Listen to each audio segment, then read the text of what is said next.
కొత్తగా ఇల్లు కొనే వాళ్ళకి బ్యాంక్స్ ఈ విషయం అనేది అస్సలు చెప్పరు. అదేంటంటే సో ఇప్పుడు నార్మల్‌గా ఒక 1,00,00,000 ఇల్లు మీరు 80 లాక్స్ వరకు లోన్ మీరు తీసుకుందాం అని అనుకుందాం. సో 80 లాక్స్ మీరు లోన్ తీసుకున్నట్లయితే దగ్గర దగ్గర 8.6% వరకు మీకు అనేది ఇంట్రెస్ట్ రేట్ అనేది మీకు పడుతది. సో ఇప్పుడు మీకు ఇంట్రెస్ట్ అనేది మీరు ఎంత పే చేస్తారంటే దగ్గర దగ్గర 1,13 లాక్స్ వరకు మీరు పే చేయాల్సొస్తది. అదే మీరు మీ దగ్గర ఎంతో కొంత అమౌంట్ ఉన్నట్లయితే మీరు మీ దగ్గర ఒక 10 లాక్స్ అమౌంట్ ఉన్నట్లయితే అది ఎఫ్‌డి చేసినట్లయితే ఆ 10 లాక్స్ అమౌంట్‌ని మీ హోమ్ లోన్ అకౌంట్ ఓడీ కింద మీరు మార్చుకోండి.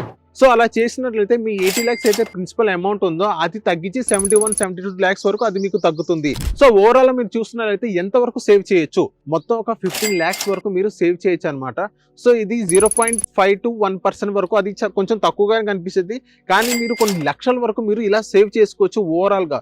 సో మీరు హోమ్ లోన్ కనుక మీరు తీసుకోవాలనుకుంటే ఈ ఓడి ఫెసిలిటీ అనేది మీరు యూస్ చేసుకోండి. సో మీకు 15 లాక్స్ వరకు మీకు తగ్గే అవకాశం 100% మీకు ఉంటుంది.